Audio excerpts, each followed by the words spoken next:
in Deuteronomy, and we're going to finish up chapter 6 and get into chapter 7 today.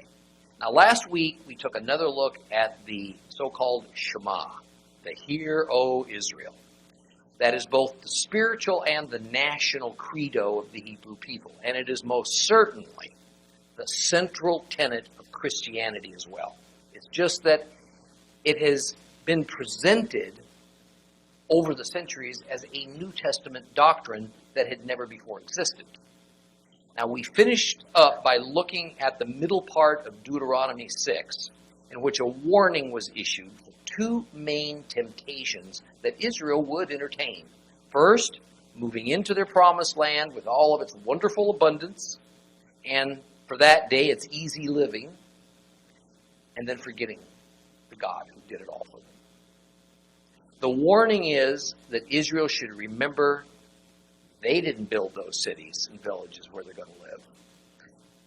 They didn't plant the vineyards and the orchards for which they would eat. Rather, the Lord took it from the Canaanites and gave it to Israel as their inheritance. Now, I want you to think about that for a second.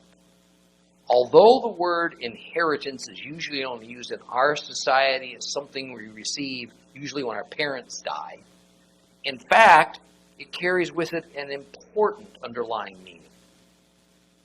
And that meaning is to receive something of value that somebody else worked to achieve. It's a thing that we have in no way earned. It is achieved only by birthright or by the grace of someone else who wants us to have it.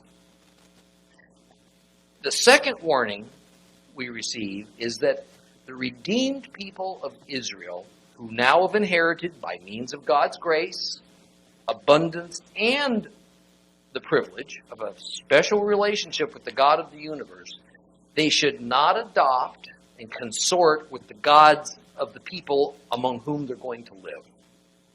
And if the Hebrews do not heed this warning, destruction is going to be the consequence.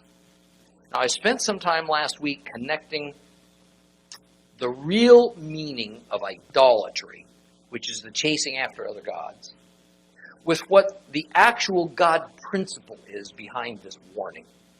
And that principle is that idolatry speaks of the pursuit of anything that holds a place in one's life that is equal to or greater than God, Jehovah. There has been so much allegorical teaching within our Christian faith that it is easy to chalk this principle off to allegory as well. But this is clearly not the case. The Lord speaks of the seeking after wealth and power and land and other things as being idolatrous if its place is held too high for us. If we ponder it for a moment, we'll see that in a certain way, the worshiping of other gods is kind of a biblical oxymoron. I mean, the worshiping of other gods is itself only an act of intent and of the evil inner self, because in reality there are no other gods. So we can send up worship of all these things all day long, but in effect, we're worshiping nothing. The problem is not that God is concerned that some other rival spiritual being is getting the glory he ought to get. It's that our carnal and our evil minds and hearts choose to disregard him, to make something else, anything else, the ultimate or even the shared goal of our lives. Today, when we hear the word idolatry, we tend to focus on little wooden idols or clay objects that people of old made in their prayers. And that kind of misses the point. Anything that holds a place as high as or above the Lord God, Jehovah, calls idolatry. And I really don't think he's interested in our very logical counter-arguments. Our wife, our children, our wealth, our health, our retirement, Our jobs, our safety, our security, our hobbies, all have the potential to become as gods. And these gods are indeed the gods of other people. Moses says that as redeemed people, Israel is not to adopt those gods. Therefore, non-redeemed people. Well, so it is with us, the chasing after money, sex, pleasure, safety, security at any cost. Any of that. That's not for believers. It's not that some proper level of these things are prohibited. It's that we must constantly examine ourselves to see if we deny the Lord his due place in our lives because these other things get in the way. Let's move on now, and we're going to reread a section of Deuteronomy. We're going to start at chapter 6 and verse 16. If you have a complete Jewish Bible, it's page 205. Deuteronomy chapter 6, we're going to start at verse 16. Do not put Adonai your God to the test, as you tested him at Massah. Observe diligently the mitzvot, the commandments of Adonai your God, and his instructions and laws which he's given you. You are to do what is right and good in the sight of Adonai, so that things will go well with you, and you will enter and possess the good land that Adonai swore to your ancestors, expelling all of your enemies ahead of you, as Adonai said. Now someday your child will ask you, what is the meaning of the instructions and laws and rulings which Adonai our God has laid down for you? Then you'll tell your child, we were slaves to Pharaoh in Egypt. Adonai brought us out of Egypt with a strong hand. Adonai worked great and terrible signs and wonders against Egypt, Pharaoh, all of his household before our very eyes. He brought us out from there in order to give to us the land he had sworn to our ancestors that he'd give us. And Adonai ordered us to observe all of these laws, to fear Adonai our God, always for our own good, so that he might keep us alive, as we are today. It will be righteousness for us if we are careful to obey all of these commandments before Adonai our God, just as he ordered us to do. Starting in Deuteronomy 6:16, Moses tells Israel what they should not do. And after Moses has explained that the Lord will meet all of Israel's needs, so there's no purpose for them to go around worshiping other people's god idols, nor should they chase after the idolatrous gods or goals of the Canaanites, such as wealth and power and pleasure. Moses now explains to Israel what they should do. And what Israel should do is to obey God and don't test him. And by means of demonstration and example, Moses points to an incident that happened very early on in the Exodus, the incident at Massah. Now, really, the vast majority of the people he's talking to did not have this experience at Massah because they were either not born or they were very, very young children. Yet it must be that this infamous happening had become part of the standard tales that parents told their children because Moses makes no attempt to reiterate the circumstances. The mere mention of the name Massah was enough for his audience to fully understand his point. But for your sake, let me jog your memories. Massah was the name given to a place where the Israelites lacked water to drink, so they grumbled to Moses about it. Massah, with an M, means to tempt. And the idea is that the people doubted God's ability to provide for them. And this verse in Deuteronomy says, integrating some Hebrew, do not nasa, in nasa, God, as you did him at the place of tempting. Nasa, with an N, means to put him on trial. As a person accused of a crime would be put on trial. It does not mean to try God's patience, as it might seem to our minds.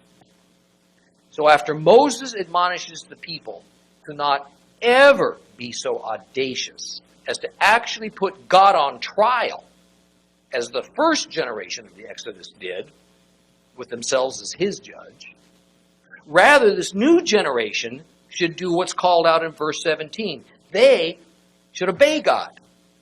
The idea is that Israel should not determine for themselves what's right and what's wrong, or whether God's laws and commandments are optional, or fair, or even just.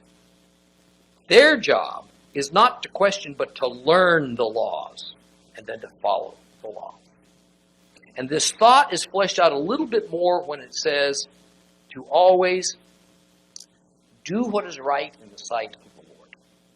This is as opposed to doing what is right in their own sight. And as we followers of Christ move along in both the Old Testament and New, we're going to be exhorted on several occasions to do what is right in the sight of God. Here in Deuteronomy 6, we get the definition of what is right in the sight of God. It is obey God's laws and commandments. It has nothing to do with our being nice or being tolerant or pious looking or happy, according to our thoughts and philosophies. And there is a divine reward for obedience. It is that Israel possesses the land and that God will drive out Israel's enemies. And then things will go very well for Israel. Resuming now the thought that he stated in verse 7, that is critically important that the law be taught to each succeeding generation, Moses says that the Hebrew children will eventually be curious about Israel's unique way of life. And they're going to ask their parents, why should they follow such laws and commandments? And typically a child asks why something is done if they have something else to compare it to, if there seems to be another viable way. Why do we gather in fellowship to worship God when all these other kids don't? Why do I have to eat my vegetables when I'd just rather have that larger piece of cake that's waiting until the end of the meal? Why do we study Torah and Old Testament along with the New Testament when all my friends just read the gospel stories of Jesus? Why do we do that? See, it's the obvious differences that make for the curiosity. So, says Moses, when your curious children notice these differences between what they're required to do versus what the pagans are required to do, the Hebrew parents are to say the following thing to them. And it begins with them saying, we were slaves in Egypt and our God freed us from them. In other words, it's our history that makes us so unique. And as a result of this unique history that's based on a relationship with God, this is why we follow the ways of the one who separated us away from all other peoples on earth. He did it for himself. And Moses says that parents are to say that after God has established them as a separate and unique people, and after God has redeemed them, and after God has rescued them from slavery to an evil taskmaster, after he has sent them to a land all their own, then the Lord commanded them to observe his appointed times and his festivals, and to revere him, and thus this pleases him.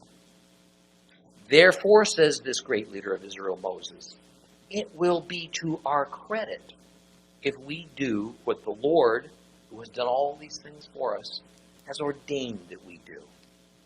All of it. I want to point out here that Moses saying to our credit, in other Bibles it might say to our merit, means that obedience brings about goodness and well-being. That's translated shalom in the Bible. It brings about shalom towards us as a gift from God. The things that he would like to give us, he is now able to give us because we're being obedient to him. It's the opposite when we disobey, when we trespass against him, and so we incur guilt before God. In that case, his justice does not enable him to give us the shalom, the general well-being that he so greatly desires to give us. Instead, his unmatched holiness has no choice but to deny us at least some of the things he'd like to give us and to discipline us. Let's move on to Deuteronomy chapter 7. Deuteronomy chapter 7.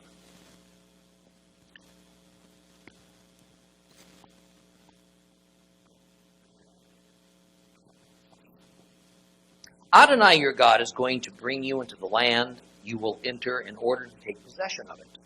And he will expel many nations ahead of you, the Hittites, the Girgashites, the Amorites, the Canaanites, the Perizzites, the Hivites, and the Jebusites.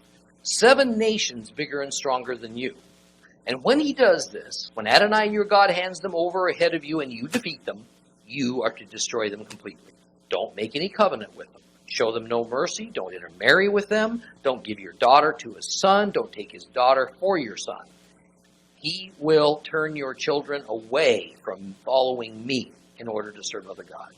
If this happens, the anger of Adonai will flare up against you, and he will quickly destroy you. No, treat them this way. Break down their altars. Smash their standing stones to pieces. Cut down their sacred poles. Burn up their carved images completely. For you are a people set apart as holy for Adonai your God. Adonai your God has chosen you out of all the peoples on the face of the earth to be his own unique treasure. Adonai didn't set his heart on you or choose you because you numbered more than other people. On the contrary, you were the fewest of all the peoples. Rather, it was because Adonai loved you, because he wanted to keep the oath which he had sworn to your ancestors, that Adonai brought you out with a strong hand and redeemed you from a life of slavery under the hand of Pharaoh, king of Egypt. From this, you can know that Adonai your God is indeed God, the faithful God, who keeps his covenant. He extends his grace to those who love him, who observe his commandments to 1,000 generations. But he repays those who hate him to their face, and he destroys them. He will not be slow to deal with someone who hates him. He will repay him to his face. Therefore, you are to keep the mitzvot, the commands, the laws and the rulings which I am giving you today, and you are to obey them. Because you are listening to these rulings, keeping and obeying them, Adonai your God will keep with you the covenant and mercy that he swore to your ancestors. He will love you, bless you, increase your numbers. He will also bless the fruit of your body, the fruit of your ground, your grain, wine, olive oil, the young of your cattle and sheep. In the land he swore to your ancestors that he'd give to you. You will be blessed more than all other people. There will not be a sterile male or female among you, and the same with your livestock. Adonai will remove all illness from you. He will not afflict you with any of Egypt's dreadful diseases which you've known. Instead, he will lay them on those who hate you. You are to devour all the peoples that Adonai your God hands over to you. Show them no pity. Do not serve their gods, because they'll become a trap for you. If you think to yourselves, oh, these nations outnumber us, how can we dispossess them? Nevertheless, you are not to be afraid of them.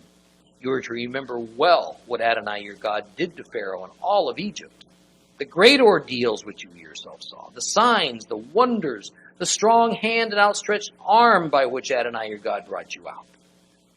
Adonai will do the same to all the peoples of whom you are afraid. Moreover, Adonai your God will send the hornet among them until those who are left and those who hide themselves perish ahead of you. You're not to be frightened of them, because Adonai your God is there with you, a God great and fearsome. Adonai your God will expel those nations ahead of you, little by little. You can't put an end to them all at once, or the wild animals will become too numerous for you. Nevertheless, Adonai your God will give them over to you, sending one disaster after another upon them until they have been destroyed. He will hand their kings over to you. You will wipe out their name from under heaven. None of them will be able to stand against you until you've destroyed them. You are to burn up completely the carved statues of their gods. Don't be greedy for the silver or gold on them. Don't take it with you, or you'll be trapped by it. For it's aberrant to Adonai your God. Don't bring something aberrant into your house, or you will share in the curse that is on it. Instead, you are to detest it completely, loathe it utterly, for it is set apart for destruction.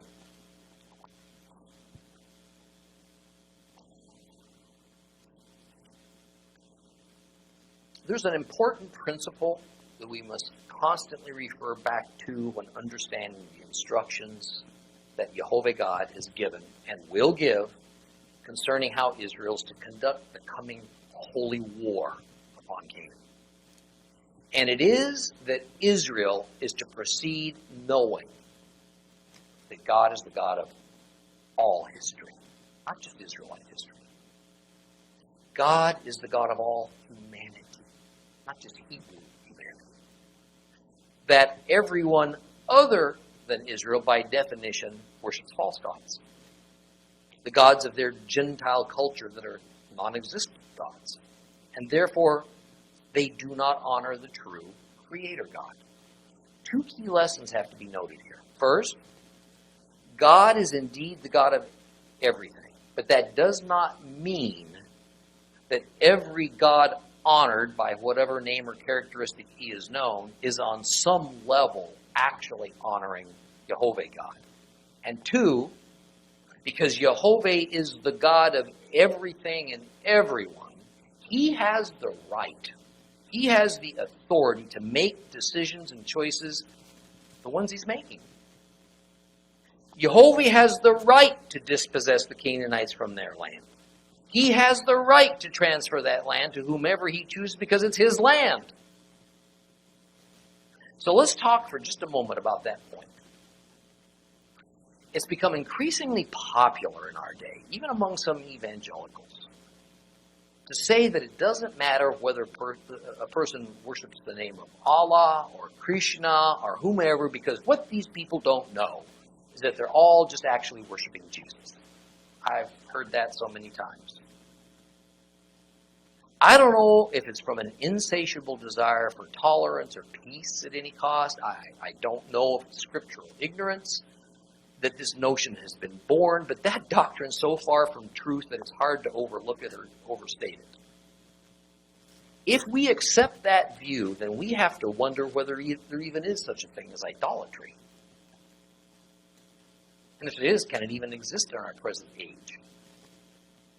Were the Canaanites then actually worshiping the pre-incarnate Jesus when they were sacrificing their children to Baal and Chemosh? Were the Amorites merely worshiping Jehovah, God of Israel, when they performed ritual prostitution before the fertility goddess Ashtoreth? It's only they just didn't use the right name. I hope you see the problem here.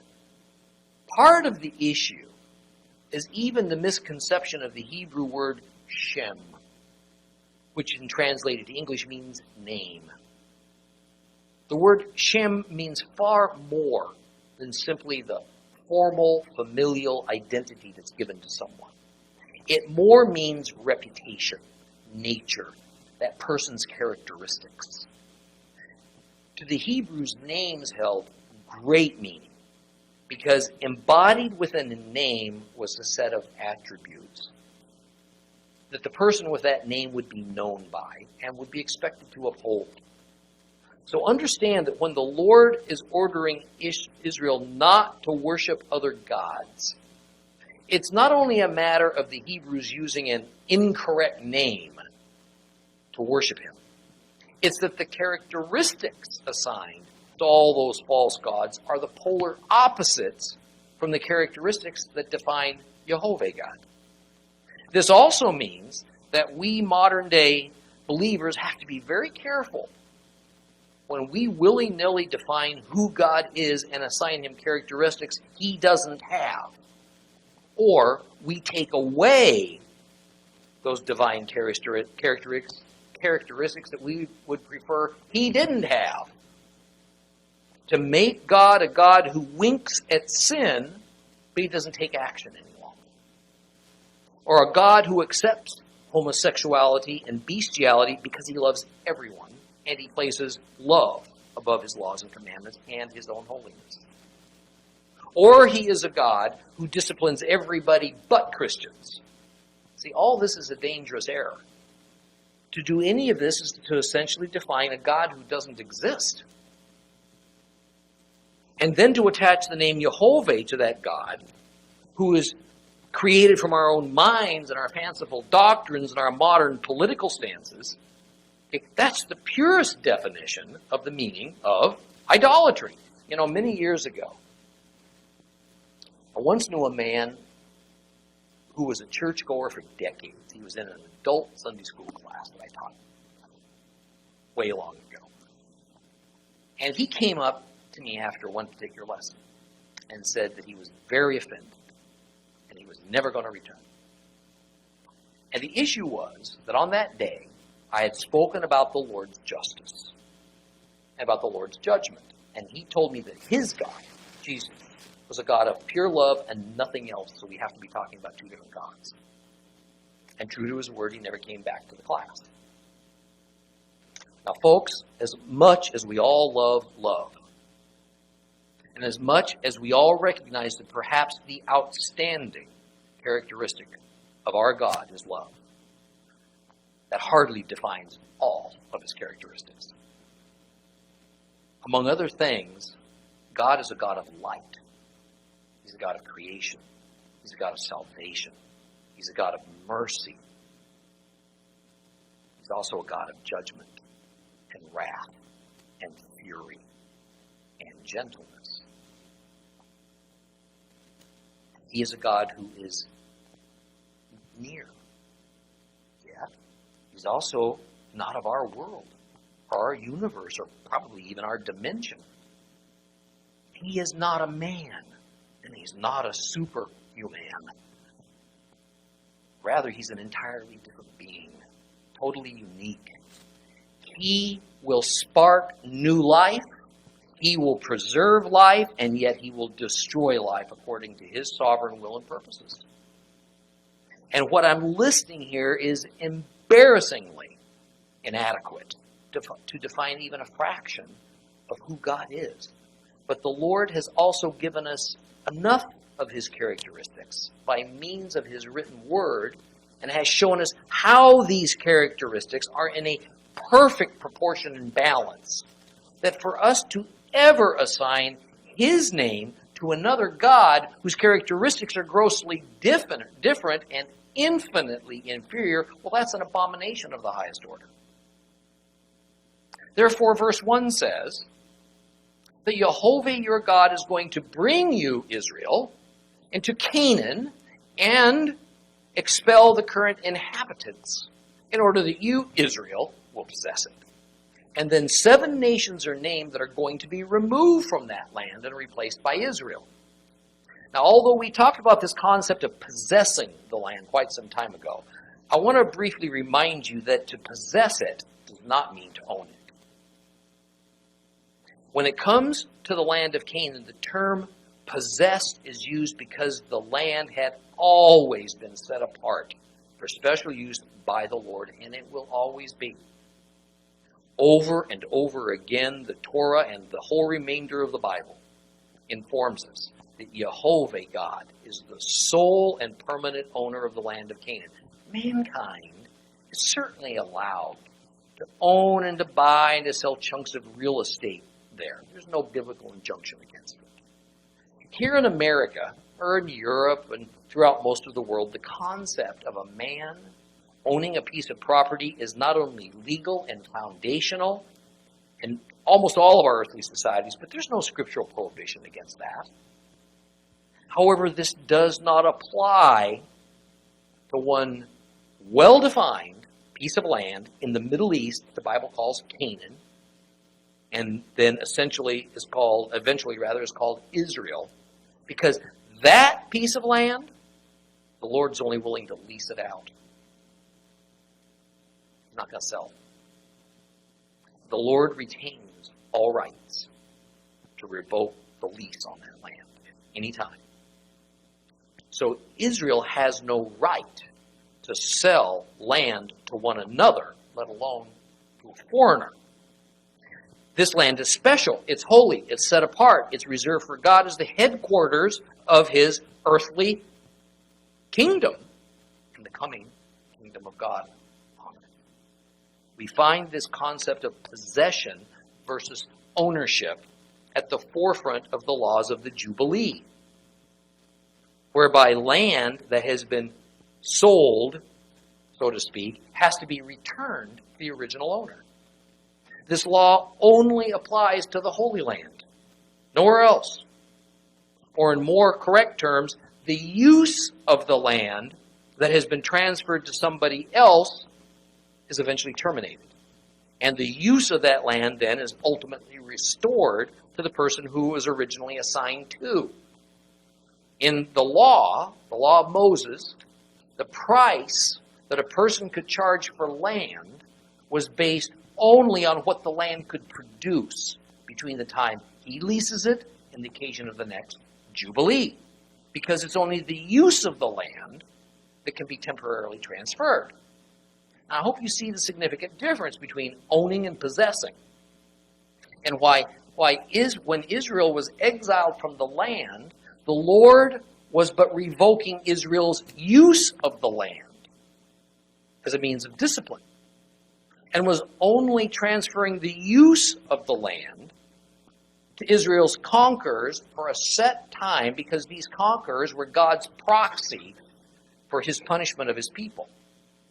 And it is also why this abomination called the Roadmap to Peace, or the Oslo Accords, or whatever the name of the current negotiations is, the so-called peace plan, for the governments of men to force the transfer of ownership of portions of God's land, or even to transfer possession of portions of that land from Israel to somebody else. This is disobedience. It's arrogance at the highest level. It's just daring God to react. For a sizable segment of the church to back those plans, even for many Jews to assert that this is a very good thing, well, that's just a painful thing for me to witness. So what we have in Deuteronomy chapter 7 is Moses addressing a series of very specific issues that the Israelites are going to face when they invade Canaan.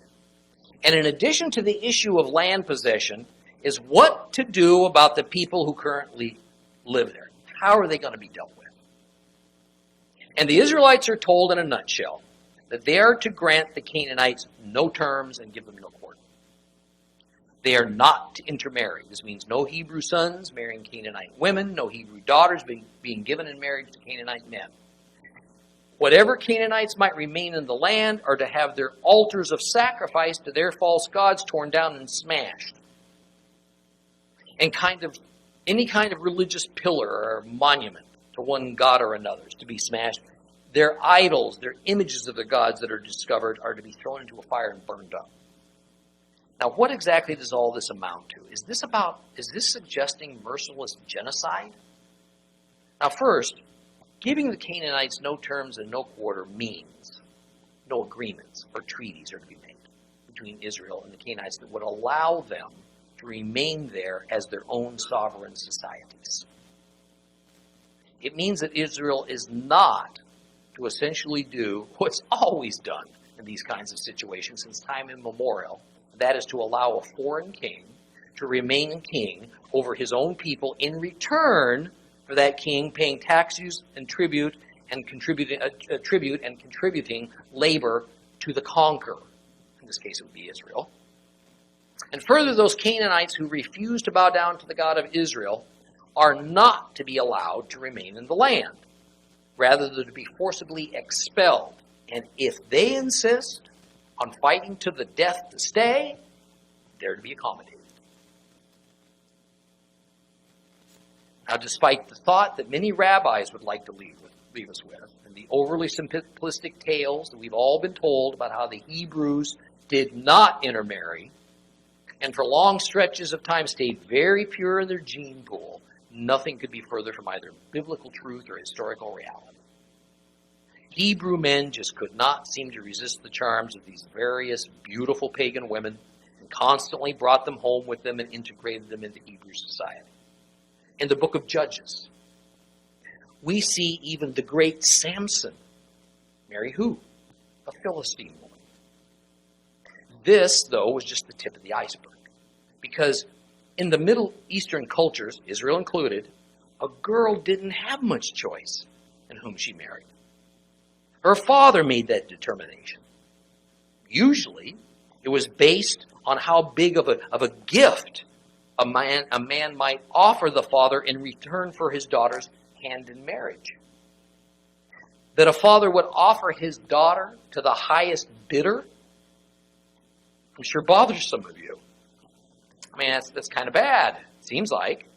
That an Israelite father would allow a non-Hebrew to be one of the bidders. Well, that was forbidden, but it happened all the time. The problem with a Hebrew man marrying a foreign woman was that, except in rare cases, she would bring with her the pagan ways of her tribe. And along with it, the family pressure and the influence from her kin for her Hebrew husband to at least be tolerant and respectful of her and their beliefs. We will eventually see the revered King Solomon marry literally hundreds of foreign wives, be openly tolerant of their worship of pagan gods, and even arrange for altars to be built for them so that they could sacrifice to their own false gods.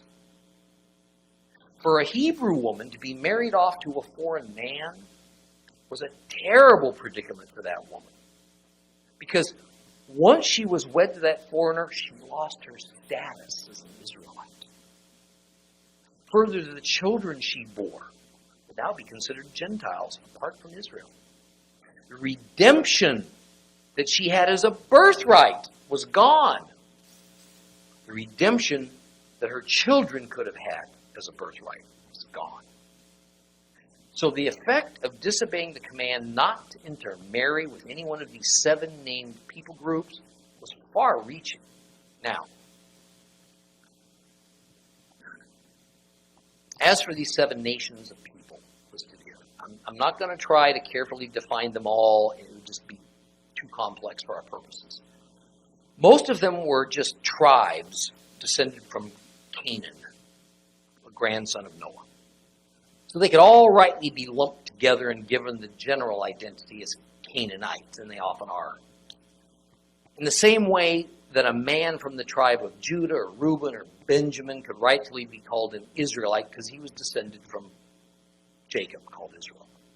However, that was not the case for every nation of that 7 that were specifically mentioned. Some of these names are less about tribes, more about simply describing what region they inhabited. Which isn't important for us for the moment. What is important are the reasons for the drastic action being called for by God, the prohibition against peace treaties, against any form of tolerance, against intermarriage. And it is that the Israelite children, meaning descendants, of future generations would be drawn away from God and into idolatry. I want you to note, this statement is a statement of fact. It's not an idle threat. It's not a hypothetical warning. That is, the Lord is saying, if you do any of these things I'm telling you don't do, it's 100% certain that the result will be a falling away from the true religion and an adoption or a blending in of paganism. I want you to hear this. Any of us who've lived long enough have at one time or another succumbed to this reality. There is absolutely no way that we can marry a non-believer or buy into the ways of the non-believing world, worship their God, so to speak, or even get close enough to the ways of the world to gain the benefits while trying not to get sucked in without having some tough consequences as a result. I've heard so many believers say, when they do decide to venture down this dangerous path, I know it's dangerous, but I'm strong in the Lord, so I'll be all right. Really? Good luck. The problem is that what we're saying when we either think that way or we make that kind of statement is that we can do the very things the Lord says don't do, but to somehow He'll honor it. And then make sure that none of the bad stuff happens to us. I mean, do we often go long periods of time when it seems we've kind of gotten away with it? We kind of breathe a sigh of relief, only to suddenly have that other shoe fall? And then we recognize the unchanging nature of God and the immutability of His laws and commandments. See, this is what God is telling Israel. This is what He's telling all who intend to rely on Him. And in the end, the fundamental prerequisite for Israel's survival in Canaan was the exclusive worship of Jehovah, God of Israel. Disobedience and idolatry would automatically bring divine calamity. The nature of that calamity would range from constant harassment from foreigners to famines to having wicked Israelite kings who would be oppressive to their own people. And on a couple of occasions, outright eviction from the land, exile. So Moses explains a couple of facts of life. Hey, don't get too big for your britches when you do gain possession of the land. Because it isn't your might or your military acumen or overwhelmingly large numbers of soldiers that's going to win the day. It's only because the Lord has decided to favor you, Israel. He has essentially discriminated against the indigenous people of Canaan. It's only this reality that Israel is able to receive victory in this monumental task, this impossible task. And second, this is really all about the fulfillment of an oath, a covenant, that God made to the patriarchs that Israel is receiving Canaan as their sole possession. But Moses warns, all of this can be reversed, at least for a time, if you fail to observe the Lord's commandments. So starting in verse 12, more reasons now are given for Israel to be obedient. Sometimes these passages remind me of talks I've had with my own children, particularly when they were growing up. Most parents will reminisce and speak of talking to their kids until they're blue in the face, trying to get some very important messages across, of looking into those blank, disinterested faces with their faraway stares, saying the same thing in as many ways as we can think of, in hope that the nuances of this message will somehow hit home, and that our beloved offspring will heed some advice and avoid serious trouble. Somehow I picture Moses looking into the thousands of these blank faces, knowing, oh boy, as soon as I'm done, you guys are just going to run for the hills. Rebellion shall begin. But it won't be for not trying. And the Lord lays out the mercy and the abundances just waiting for Israel under the conditions that He's established. The women will be fertile. Israel's population will blossom. The soil will produce. The animals will thrive. Serious disease and pestilence won't even be allowed to injure the Hebrews, but it'll strike down their enemies that live right next door. The Lord will cause Israel to be greatly victorious in battle, but this is only so long as the Israelite warriors show their foes no pity. Ooh. That really goes against the Christian grain, doesn't it? Well, just refer back to the God principle I laid out at the beginning of this lesson. The Lord is the Lord of everyone and everything. The Canaanites are His creations, just as much as Israel, and what He decides is their fate is up to Him. It's just that we've been well schooled to think of the concept of loss and calamity more in terms of a shrinking bank account, or a home being repossessed, or our job is eliminated, or maybe even a loved one dies from a terrible accident or a horrifying disease.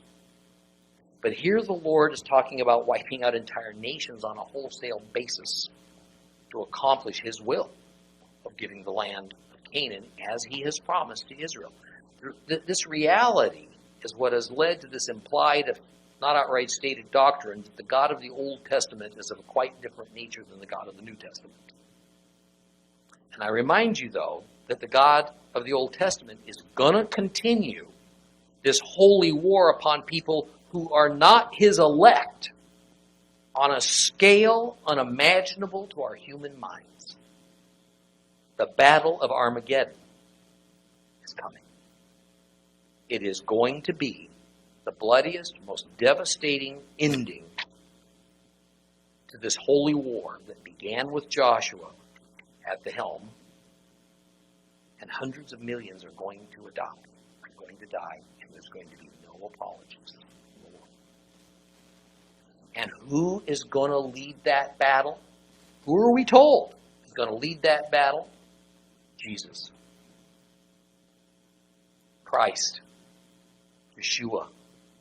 Our Messiah. The God of the New Testament. It is going to make what went on in Canaan 3,000 years ago look like child's play. Starting in verse 17, Moses addresses what he knows the people are thinking. How does he know it? Because he saw the same thing 38 years earlier. It's that the people really like the idea of having this wonderful land all their own. But they don't much like the part about having to fight, and many of them losing their lives in battle in order to get it. 38 years ago, the people were so afraid of war that they betrayed God, and the consequences are well known. So Moses is trying to ward off these very natural fears that this younger generation might have in conquering Canaan. Therefore, he tells Israel, bear in mind what God did to Egypt, and he's going to do essentially the same thing to the Canaanites for you. Then Moses tells them not to be concerned or upset when it takes a little longer than they hope for to conquer Canaan. Because if too many Canaanites are killed too quickly, or the land is purged of them too fast, Israel won't even have the necessary time to establish security.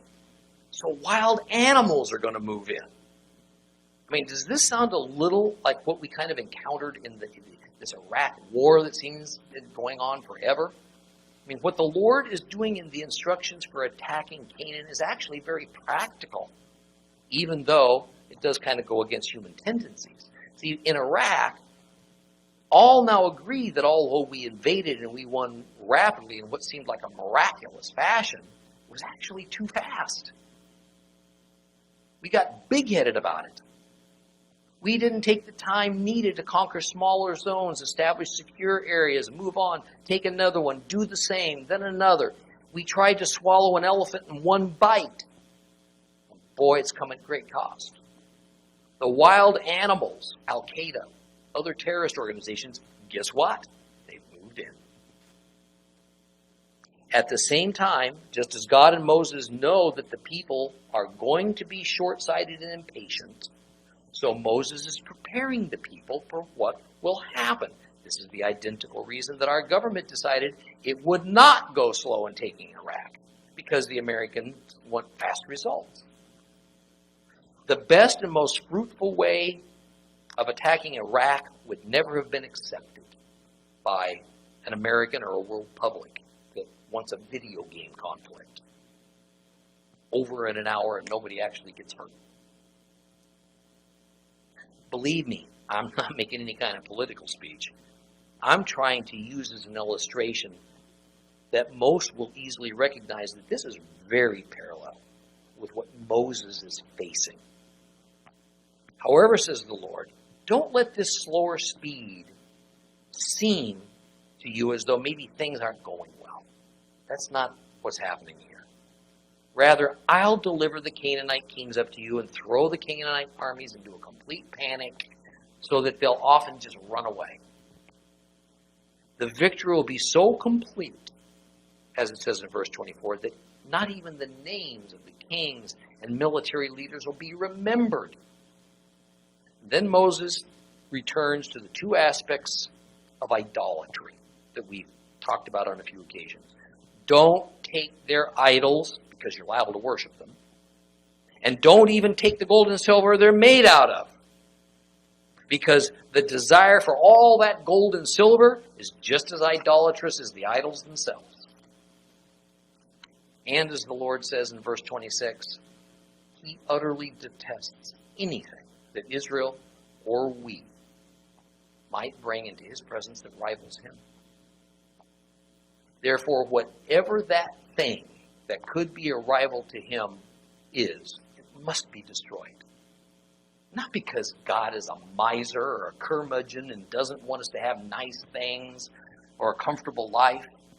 It's because of the danger to our relationship and our harmony with him. That's what he's concerned about. Next time we'll start Deuteronomy chapter 8. Please rise.